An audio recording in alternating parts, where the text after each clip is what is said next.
all these scientists that have won Nobel Prizes, for example, at that point of time, whatever they started seeing was against some of the religious sentiments as well.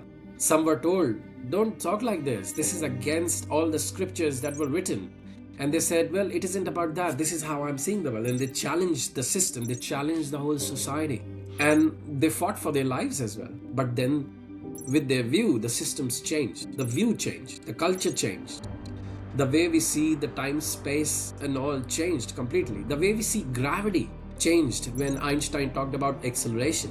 Whenever I see movies or series on Netflix and it's about those FBI and CIA stuff where there is one person who's trying to save the world from the whole groups outside, and when they do it, they realize the system is so poor that if they follow the system, they are definitely doomed. And that one person cannot save. So they have to work outside the system. And the moment they go outside the system in itself, whom they are trying to protect, becomes their enemy. So imagine they are trying to protect the system not only by the external threat, by themselves.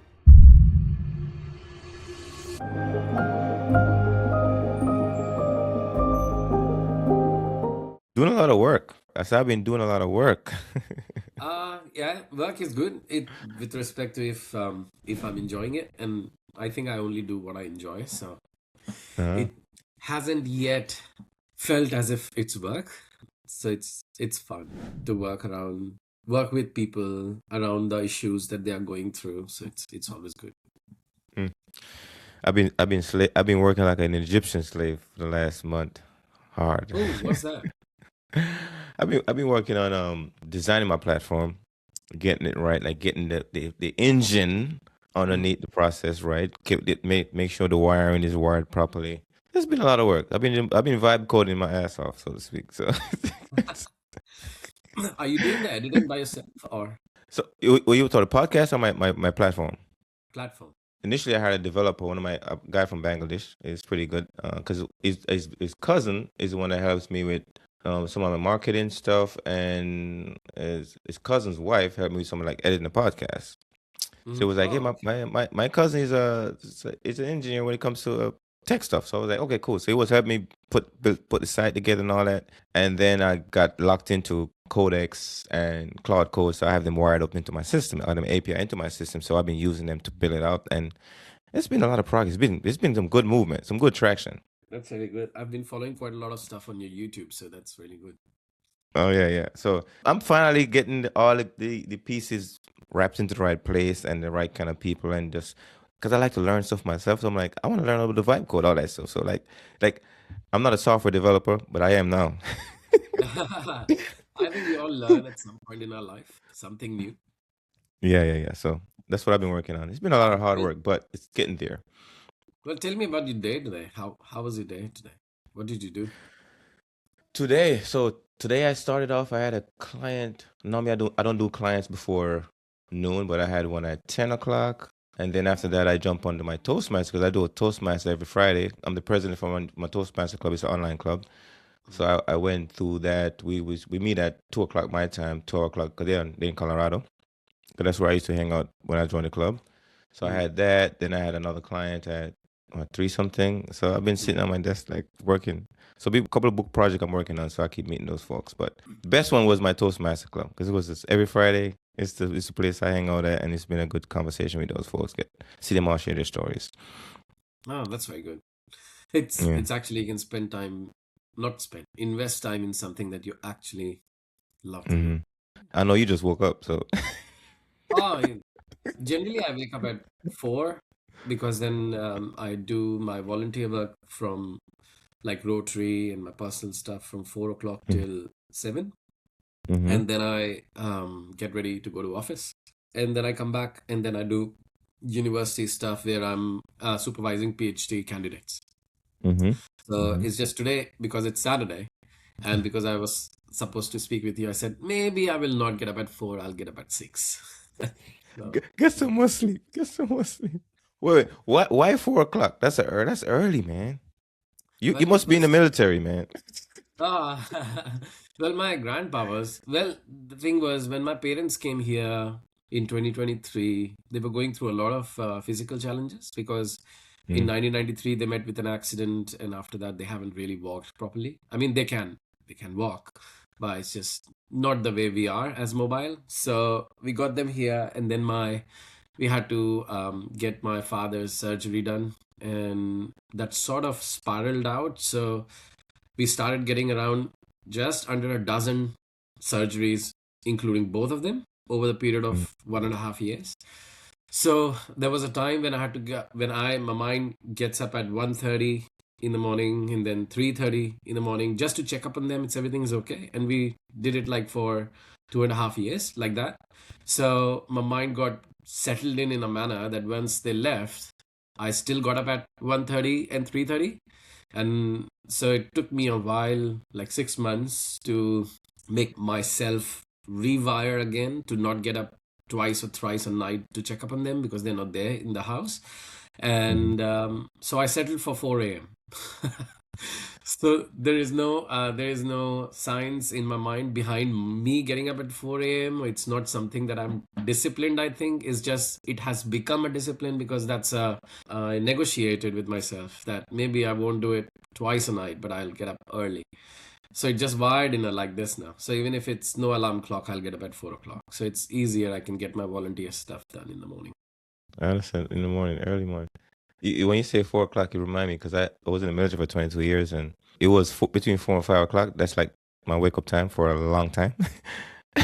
And I first thought I was a morning person Hmm. until after I retired. I was like, oh, I'm not really a morning person.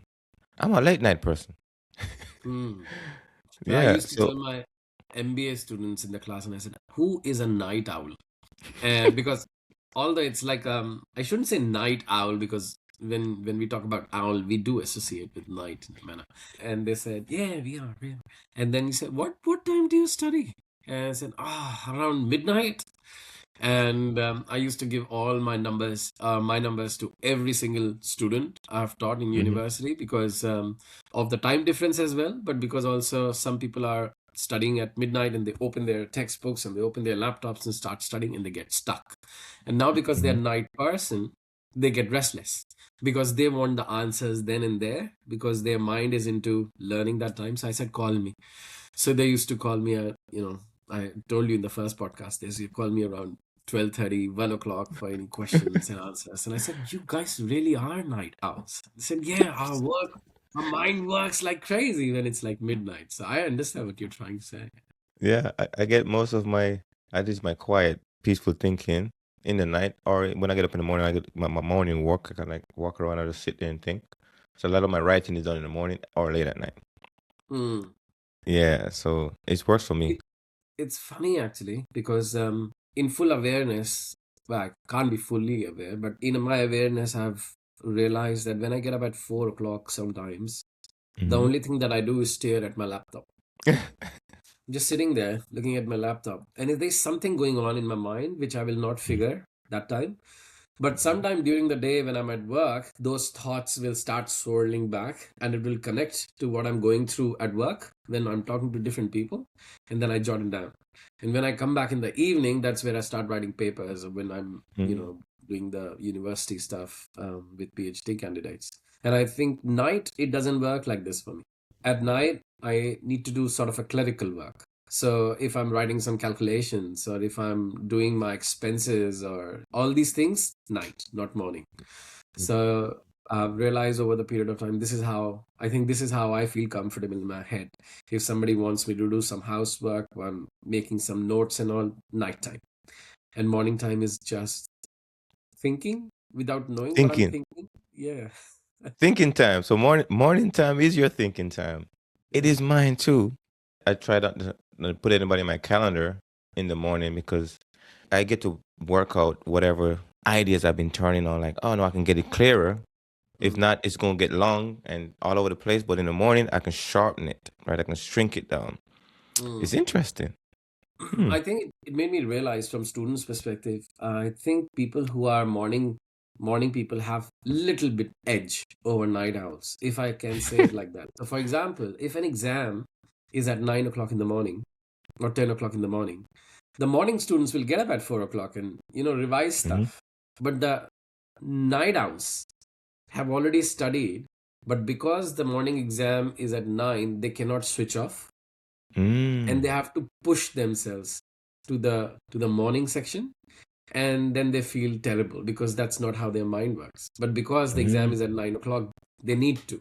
They think that they need to, otherwise they'll be left behind. So I think, if from that Mm. perspective, I think the morning students have a little bit edge because it falls naturally, the revision time. That is interesting. Yeah. If you can schedule the test, the thing that somebody gonna score you on, find out what time of day your brain works the best. Yeah. I think it Mm. really, if we need to understand ourselves better, we need to understand what time of the day we are receptive towards other thoughts, what time of the Mm-hmm. day we really are struggling to figure it out, what we are trying to figure it out. And then if we can reverse it, then I think it will be much better. We'll become more receptive, and we'll be becoming more aware of what do we want in this given time and space at this. You know what? I think we should call this knowing yourself, Yeah, because through time. no, yeah, it's just perfect timing. Knowing yourself requires to understand a little bit about your biology, your psychology. I mean, your spirituality. All of that stuff requires really deep knowing yourself. And if you Mm. don't, can you optimize for a system? Probably it's not aligned with your system, And but it takes time to learn that. how do we recognize if there is a system? So when you say that, for example, in Indian culture, we call grandparents to both sides, whether Mm-hmm. mom or dads. Okay. So to differentiate, I will keep referring to this. My mom's side, grandpa, Mm-hmm. we call Nana. So he used to get up at 3. He was a tennis player, lawn tennis player, and he used to get up at 3. Everybody would be asleep. It's all dark outside, no matter whether it's summers or winters. It's all dark at 3 o'clock, and he gets up and he makes tea. I was really fond of him, so I used to get up and just stay with him while he's making tea, and he's telling me stories. I don't remember what stories they were. And then around 4 o'clock, I will hold his finger and we will walk to the corner of the house, a little bit far. And then there was an old person sitting in front of the building selling bread, milk, butter, and we will purchase that and the two type of milk, some red packet and blue packet, and I think it's something to do with cream in it. And we used to pick that up and we used to come back.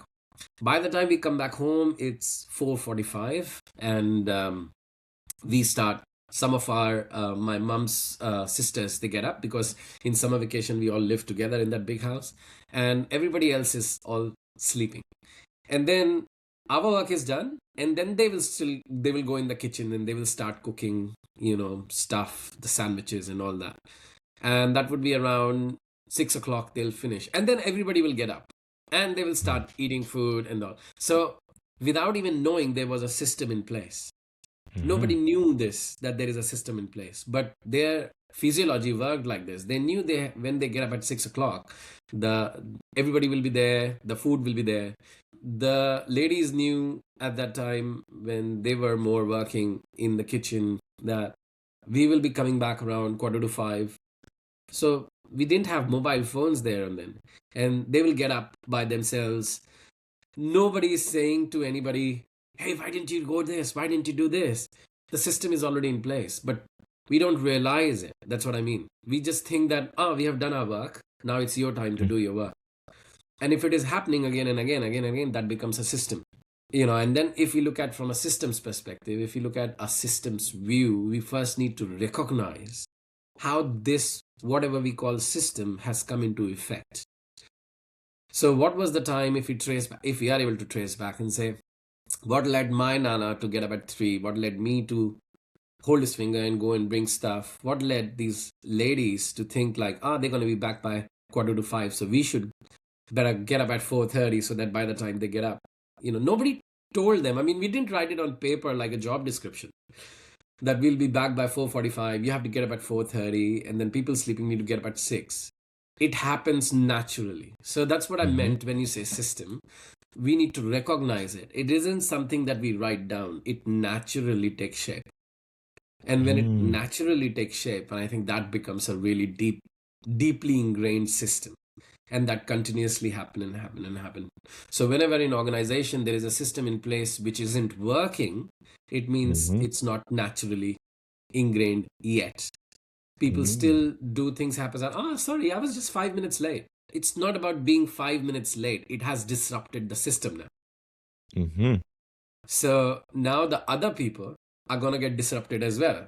And because they are ensuring that they are working in time because of that system in place, now their work gets delayed. And now chaos is erupting. Now system is getting broken. Now people are blaming the system. It's not working. It isn't so much about system not working. It's about people not realizing that there is a system, not systems within systems within systems. And from organizational perspective. And Mm-hmm. when there are systems within systems within systems, like we all have different lives, we need to identify how our system fits into the other system, fits into the other system. That's another way of looking at one whole nucleus of systems. So it gets very minuscule level to understand that how individuals are responsible. Each individual is responsible for their system to work, but at the same time, it is not only their system that they are responsible for. They are also accountable for the other system that are dependent on their system. Now we are talking about within a system, we have simple systems that are dependent on each other. So the question arises that is there a system? I don't know. You're There could be a system, but there are so many systems in it that they are dependent on each other. And if they fall in place, that probably becomes a system. This is so good because we're talking about your individual system, the family system, the social system, the community system, the government system. There's all a system. But I would say the sequence is the system, but you got to understand what sequence was created that you've fallen into place with. Mm, So the sequence of your grandfather doing this thing, the next person get up, do their thing, the next person get up, doing it. That's a sequence. When somebody don't do their part of the sequence, it looks disrupted. And why would someone not do it? And the only thing that Mm. comes in my mind is when they're thinking about getting their system in order, and they think our system works independently to the system. And that's Mm-hmm. where I think the chaos starts creeping in. Because if I'm only looking at tidying my place, and this is my place, and I don't care about rest of the house, but I'm pretty sure the stool that my legs are on right now are required elsewhere. Otherwise, their place will not be tidied up. But I think Mm. this belongs here at my place. So whenever we are so self-centered, and I'm not saying it from very negative perspective, we are human beings. We are always in a flight and fight situation. So we are sort of a selfish people because we want to preserve our existence, and we try to help others wherever we can. But that doesn't mean that we are not selfish people. Individuals, we are preserving our life here in some way. And then if that thinking creeps away, look, this is what people used to say to me. They still say, I don't really want to disturb your whatever you do. I'm just worried about my stuff. And the other person said, yes, but my work is dependent on your work. Mhm. So you cannot create your own system. You can, but then you have to ensure that that system doesn't create issues for my system. So this idea gets so entangled in a manner that whenever we talk about system, I question, do we really know what that is? Or we just call it because we think we know what the term system entails? It's often invisible, just like the solar system. We like, okay, the moon, the earth, the planets rotate, but they rotate on a system. Can you see it? Mm. It's very hard to see. Is it there? Einstein, Einstein saw it somewhere in his thought experimentation, said that we will never reach to the end of the space or universe Mm-hmm. because it is expanding faster than the speed of light, and Mm-hmm. nothing is there that is faster than the speed of light, so it will never reach, it will never cross that pathway. And he said that, it's so challenging. Like in science, in our school, we were taught that solar system, we have sun that is stationary and all planets revolve around it, and then moon revolves around the planets and revolves as well. But then Einstein said, yes, that's happening, but also the whole solar system is also moving in space. So there is a system in place of how the planets are revolving and rotating. There's a system in place of moon rotating around Earth. And there's a whole solar system that is moving, because if it isn't, then what will happen? I don't know. Nothing happened. Mm-hmm. It hasn't happened. So scientists would be able to tell you that. But there's a small systems in place. In order for the whole solar system to work, we are breathing here on Earth is because all that small systems are working, but within a big system. Mm-hmm. Moon's not saying this. I'm tired today. I'm not going to rotate around Earth. The whole Earth will die down. Probably will have that high tides and low tides if Moon decides to do something that it isn't supposed to do. So it's if we use that analogy in the human interactions, it isn't so much about I don't want to do it. We need to identify that if we say I don't want to do it, which is okay, we need sometimes how it is going to affect the systems that are in place that are dependent on my work. And that's why this idea in the organization, when you take long leave, you ensure you distribute your work to others. There is somebody to take over your work, because if you don't, not because work is halted, because there's a system in place. And as you said, it's invisible, but we don't talk about system. And in order to get the organizational culture into right place, and I know right is a very absurd word. I don't know what right is. There's so many different nationalities working. It's about the system. And if the system could be understood, then people within the system can understand how they are not just responsible for their own work, they're also accountable to others, how their others' work is dependent on their work. So a system is a very magical view of how we work together in a society. If there is no system, there would be chaos. But then the question arises, isn't it still chaos when there is systems in place? Otherwise, we won't be going through all this that is going on around the world. Well, chaos is a system. Well, chaos could be a system. So then the question is that is there anything without a system? Because whatever we do becomes a system. So it's not system driving what we do. It's us driving that creates a system. So there are two very different things. Asher and I start an organization and we create a system in place. This is the time the podcast will happen. This is the time the editing will happen. This is the time the platform will be there. This is the time we're going to meet the clients. It's a system in place. And then there is a system where it tells us how to do it. So we go to some other organization or we go to some other society, start doing it. And they say, no, you can't do it at this time. This is the office time. You can't meet clients at this time. You need to change your podcast time. You need to change this time. So system dictates us. So we need to identify, are we creating system or system is creating us? So to me, it's very challenging because if I go and work in an organization, I want to ensure that I'm working with what I have. And in that good-hearted view of I want to give my best, I end up working against the system. So that's why when people say, oh, you have to change the culture. I said, if you hire, and no disrespect to all consultants on the planet, but if a consultant who claims that they are knowledgeable enough to change the culture of an organization, and they have not worked in that particular organization, and they are hired from outside, and they go in and they say, make these changes, and the culture will change. I see that's a problematic stuff, because in order to change the system, you have to be a part of the system first. You cannot change it from outside. Now, I know some consultants had great knowledge and experience from past experiences, and they can bring in. I still think if you want to change the culture, come work for 6 months in this organization, and then you would realize how the system is working, or something that is not working has become a system. So now you need to identify, are you building a system or are you trying to understand cause and effect relationship? Whatever has been going on for some time has developed into a system. And people are struggling. And they're trying to change, but they can't because they don't understand that it has already become a system. So in order to change, you have to identify how to dismantle that system. And then automatically people will be able to change. Because whatever they want to do will dictate into a new system. But you have to dismantle. And that system could be mental blocks. That system could be centralized decision making. That system could be a view that there is nothing better but this. And then people get blamed. If you don't want to work, you can leave. Well, the new person who's going to come in will do exactly same as the old person, because we are focused on people, not system.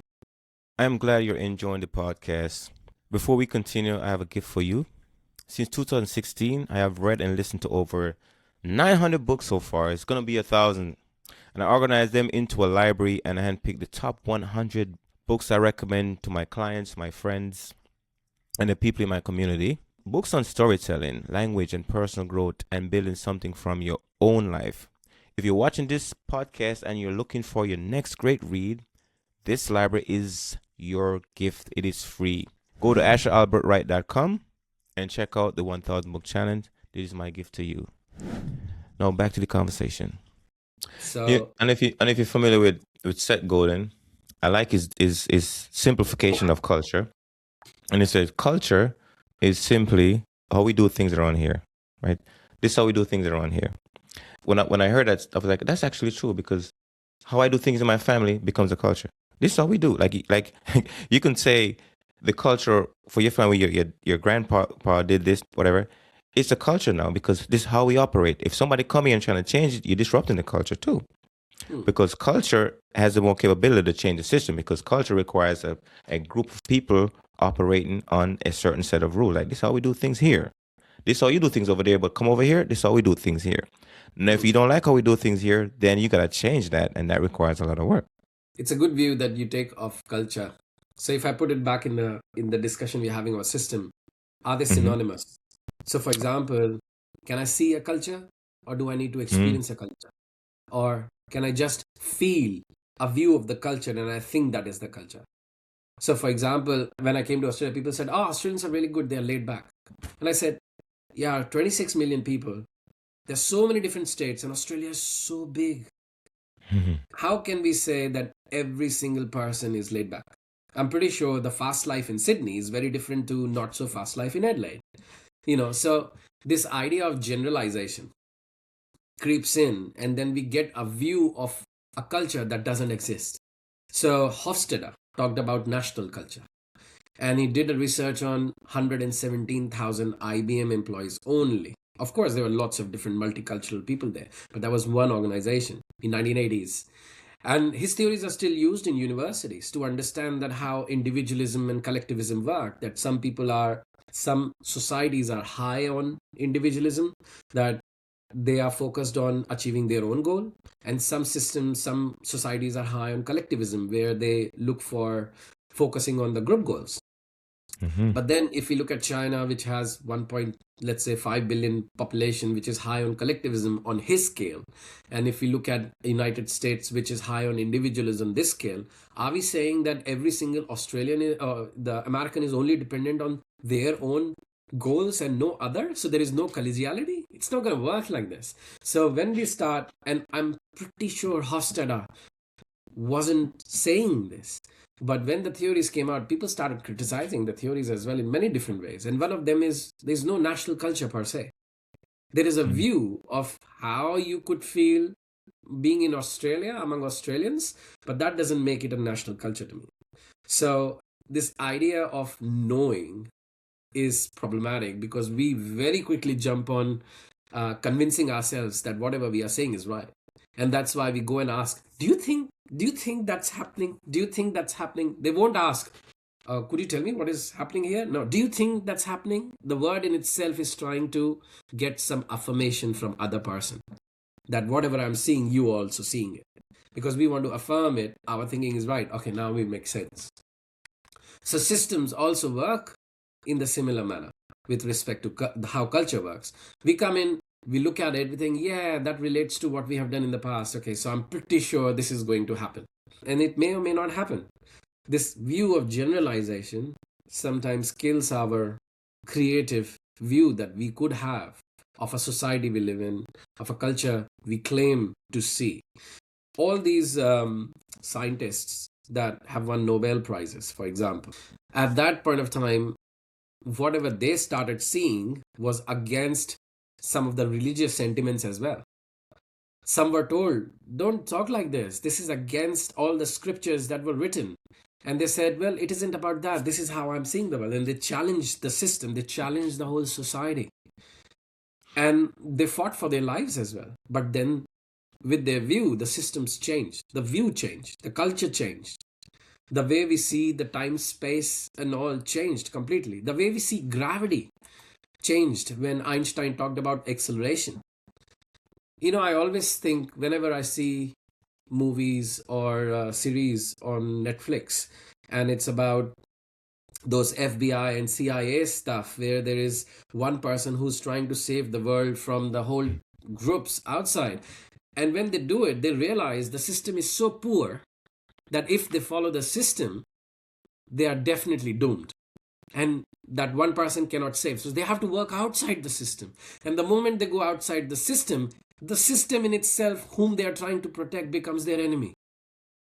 Mm-hmm. So imagine they are trying to protect the system not only by the external threat, by themselves.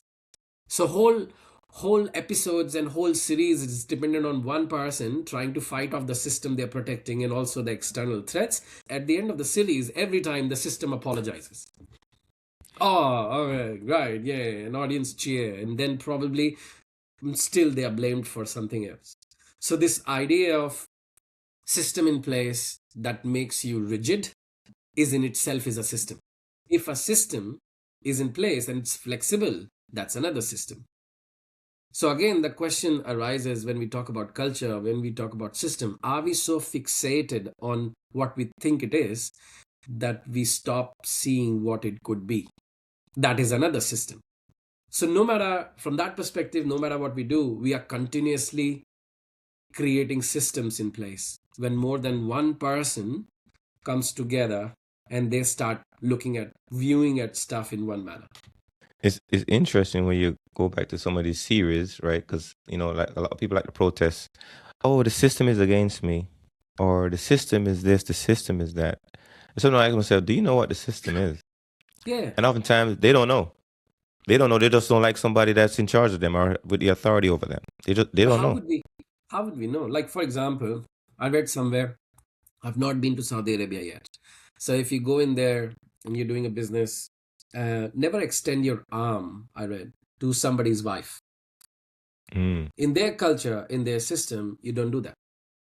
But when you come from a society where handshaking is like a natural tendency, you don't feel that there's anything wrong with it. It's a system in place.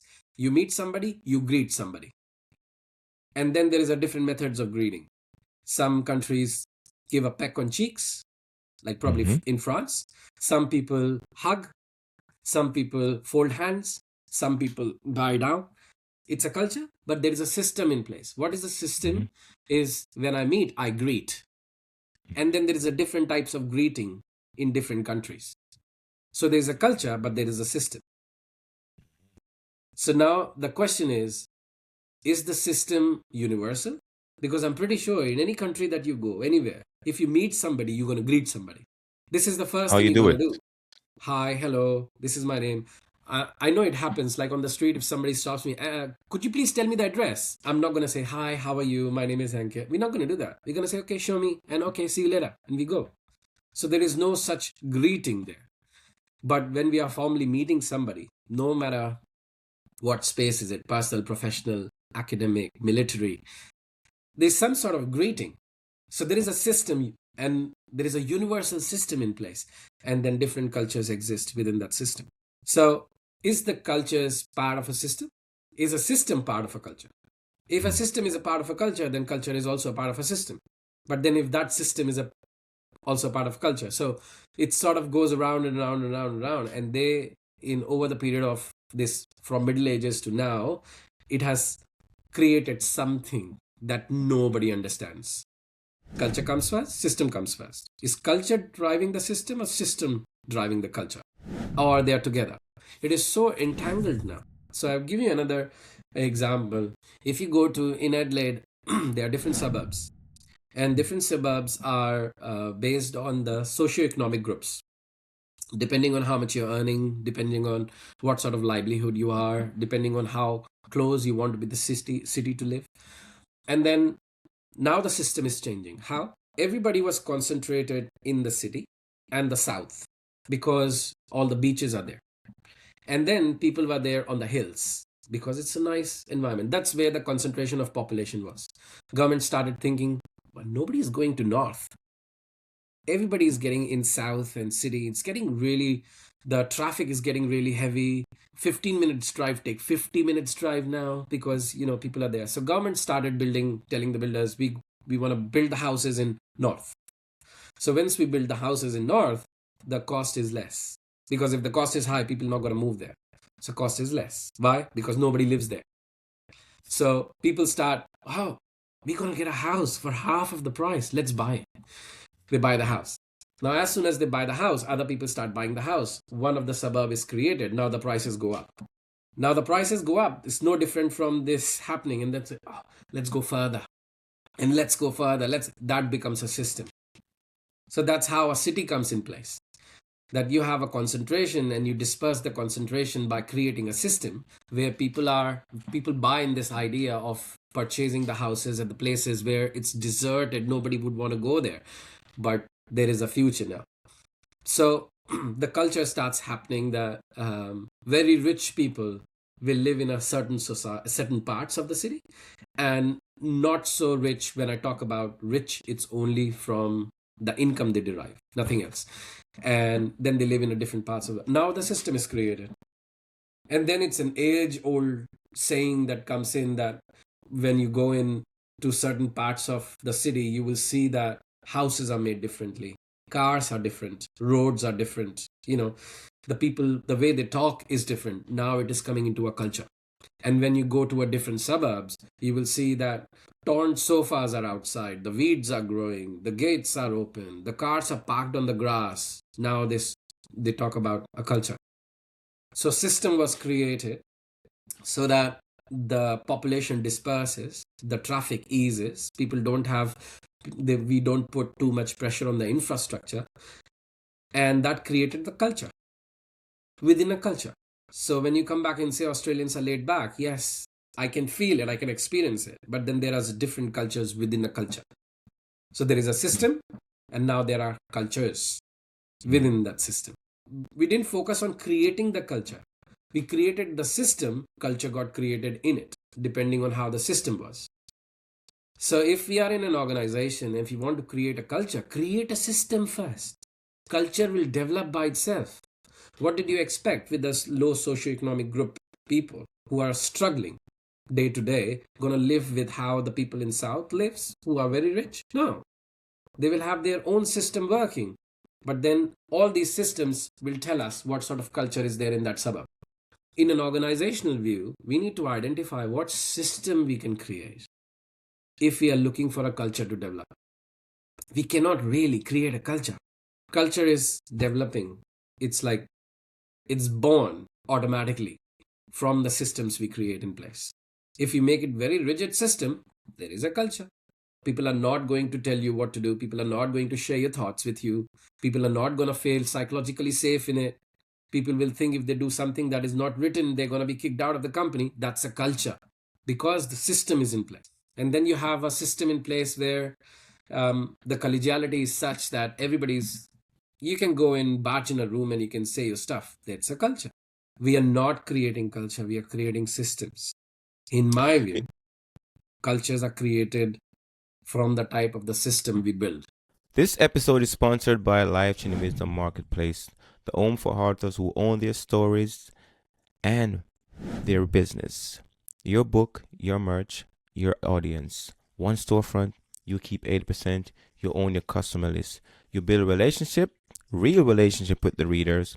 If that sounds like the way you want to run your business, visit lifechangingwisdom.com. Let's take this to the environment then, because I like this quote from Neville Goddard. I think it says, environment dictate performance. So then when you think about the people that act a certain way, behave a certain way based on the environment. So if you create a system, naturally the environment going to have certain kind of qualities, features to it that would cause people to behave and act a certain way. And then they're going to perform a certain way. So you're saying the neighborhood gets created. In the neighborhood, there are rules. There are principles. There are laws in that neighborhood which are going to dictate how you perform in the neighborhood. Now, if it says, well, I'm not going to follow the laws or the rules, now you are operating outside of it. You're friction with it. So now it's going to create problems for you. So then when you say environment dictate performance, if you take somebody over a certain environment, they perform differently. Put them in a certain environment, they perform a certain way. So the environment has a lot of say into how you operate. that's why when you say culture is born, I'm like, yeah, because the environment has a say too. And if it's a good analogy when you talk about environment and performance, because if I say performance, it could depend on what I'm performing on. For example, I'm not a bodybuilder. Mm. And if I'm required to push heavy metal objects, I can't do it. Like, I can try, but I'm physically not capable of doing that. So my performance is not going to be there. No matter what environment you create, if you give me tasks that is outside my scope, no Mm. environment is going to help me perform. So it's the same thing that Einstein said. If you judge a fish by its ability to climb a tree, it will live for rest of their life thinking it's stupid. Wrong environment. Yeah, or you're judging the fish. Fish is not supposed to climb the tree. So this idea is the idea of performance in my head is so challenging to grasp. What Mhm. are you judging people on performing? So when you have a KPIs in organization, key performance indicators, and you put everybody in the same, I hold my head and I say, whoa, your system is so delusional. This is not only just going to eat culture, this is going to create chaos. Why is that? Because some things I'm not physically capable of. So the society comes in, the organization comes in, and they said, okay, this is your strength. This is what you're going to work. You're going to be an IT person. You're going to be a creative arts person. You're going to be a writer. You're going to, I said, okay, now my strength, now you can judge my performance based on my key performance indicators. That's how organizations created Mm. different functions. Otherwise, during the age of early 2000, when Frederick Taylor helped two deans of Harvard Business School to create MBA program, it was such that Frederick Taylor's view was, if you just continuously follow the process, you will always get the end result exactly in the same Mhm. manner. Just follow it, you get it in the same manner. Right? I don't need your creativity. We're not looking for it. Just follow what we are saying. Okay, we need bodies. And then there were Hawthorne experiments were done, and it failed miserably. And then Mary Parker Follett came in, and she said, "Whoa, hold on! You can't just tell people to follow. They have their own view, they have their own temperament, they have their own functions, they have their own performance, they have their own strengths and weaknesses. We need to focus on people." And we moved from an era of classical perspective to humanistic perspective, and we realized that we are not robots. And then the whole study started happening, that how individuals are important, how ideographic studies were important. So coming back to this idea of performance and environment, you create the correct environment for me, now judge me in that environment for my performance. Mhm. Don't judge based on general view of it. Otherwise, I'm the fish. I need to be judged in my swimming capabilities in the water. Somebody else can be judged for their climbing abilities on the tree. We are two different people. We can still Monkey perform. and fish. Yeah, we still perform, but we are different. So, a Mhm. system put in place with respect to how we hire people in organizations, and they're hired in separate departments. System. But then within that is a system, but within that system, there is culture. So, within business operation, what's the culture? Within sales, what's the culture? Now, within one system, there are more than one cultures. There's not one culture. It's not like, system is created, culture is created. No.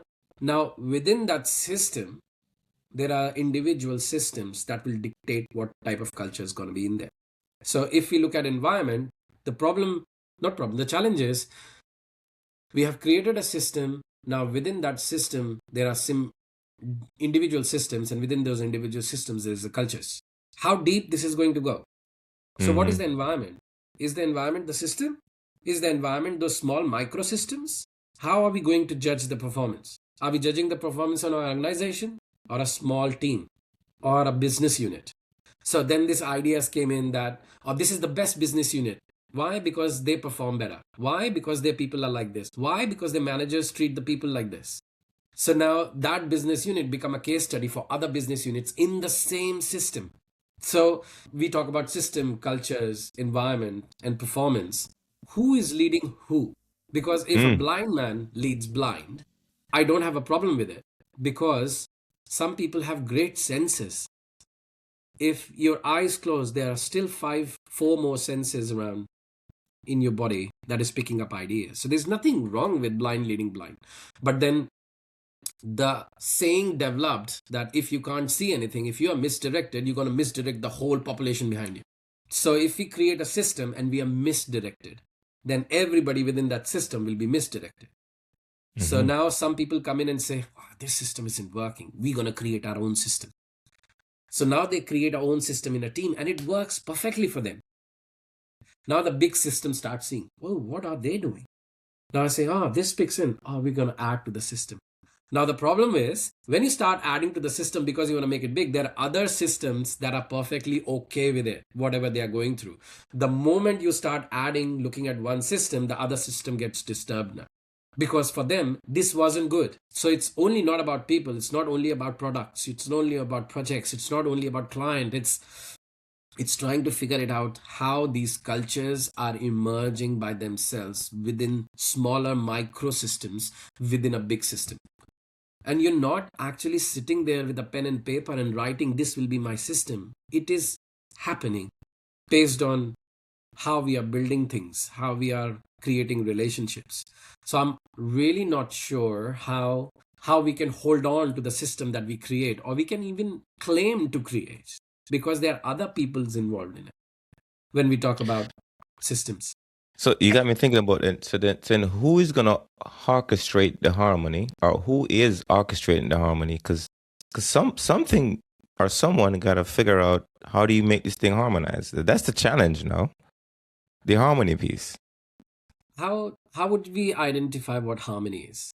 I would say it would based on the chaos level. Like how much chaos is there determine harmony. If there's less chaos, maybe there's more harmony. If more chaos, maybe there's less harmony.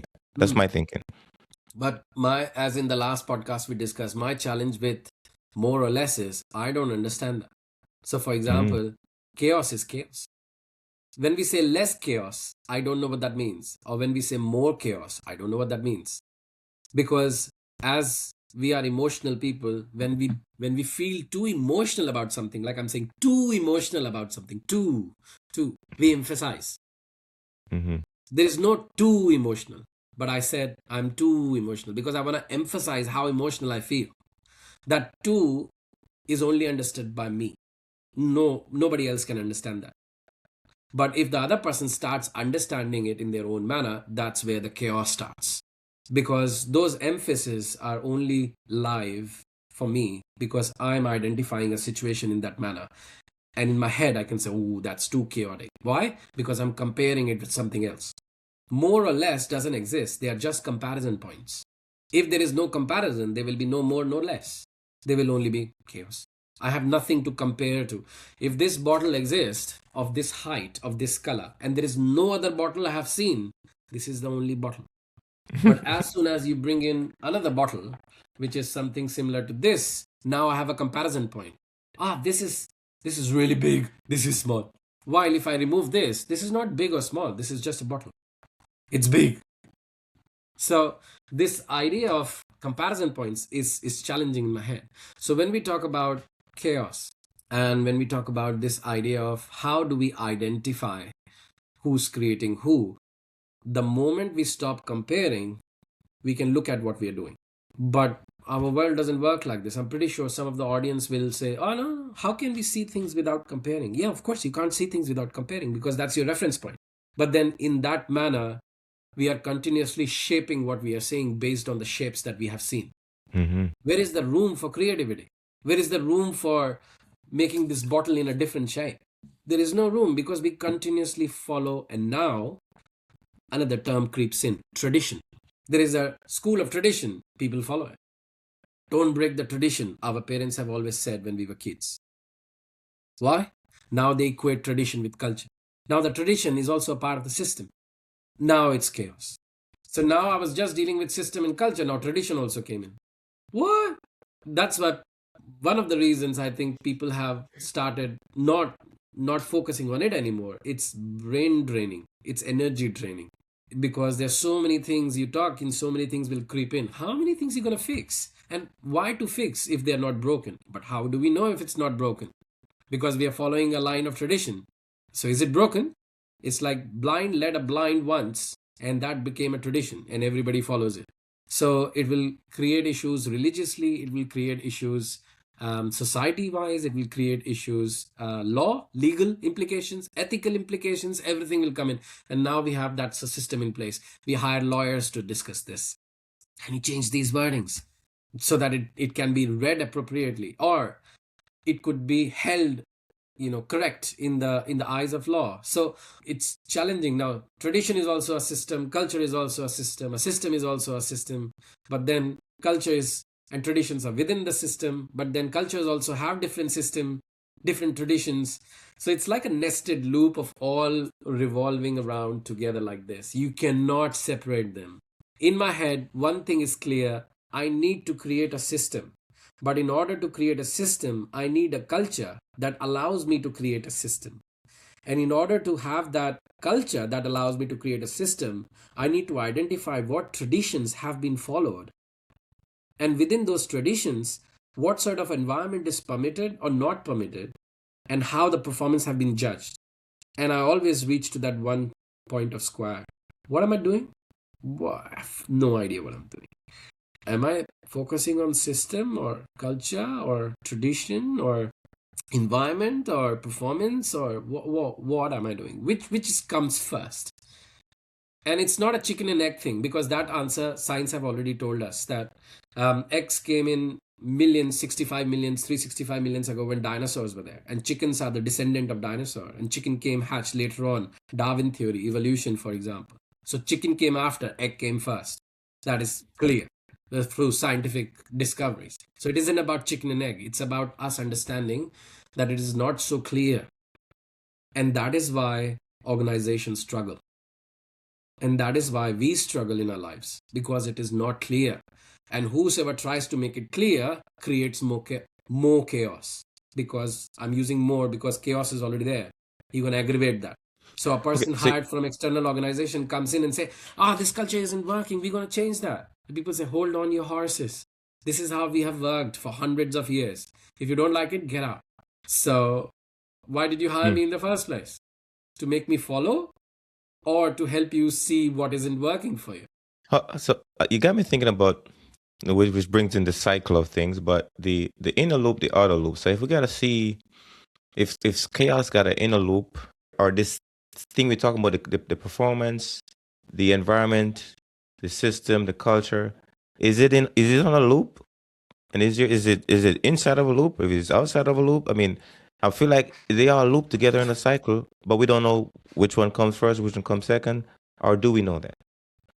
It's a good view that not good. I don't know what good is. It's a great analogy with respect to loop, but to me, loop is linear, and I've learned in my life that anything that is linear, it means we are missing something crucial.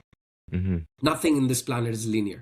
Something is happening somewhere else. So I shouldn't say nothing. Like if I hit this bottle in my head, I'm sure I'm going to get hurt, cause and effect. But I think it's infinity. If you call a loop an infinity, or infinity a loop, that's fine. It's infinity. There is no start, there is no end anymore. It's a part of a system that is so deeply ingrained and established that you cannot break the infinity. It keeps on going and going and going and going. You can create disruptions, but that will mean that you have to run for your life as well sometimes. There was a time when people thought that there is an edge of earth and you will fall off. That was a system in place. And then only scientific discoveries could change that view. And that's where science is important. By talking, we can't change this view because there is an infinity. So we need evidence. And that's where the research comes in. And they said, and that's why paper gets rejected. What you're saying makes sense. Give me evidence. So our struggle is, can you publish this paper so that we can test the idea? We can't test the idea if the theory is not published. It's a theory, it's not a law. It could be wrong. But to say the day of light, it needs to be published. No, we can't publish it because there are so many different things. Because the system is infinity. It continuously goes on and on, but we don't know which direction it's going on. It's just infinity.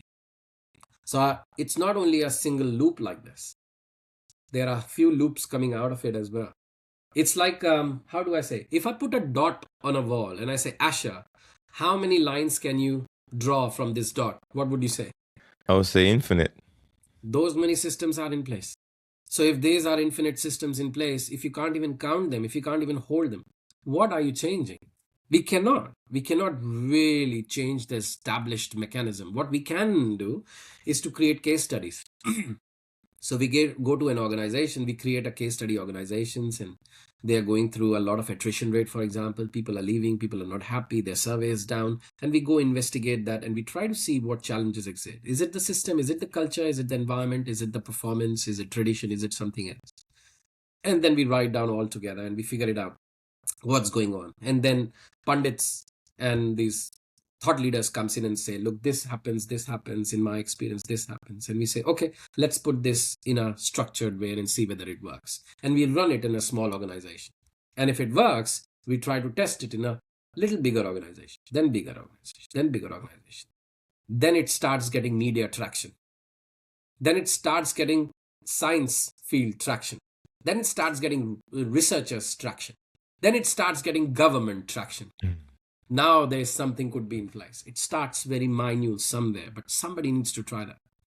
So and that's what I said, you can't change a system by being outside a system. Just because I'm living in Australia doesn't mean I understand Australian system.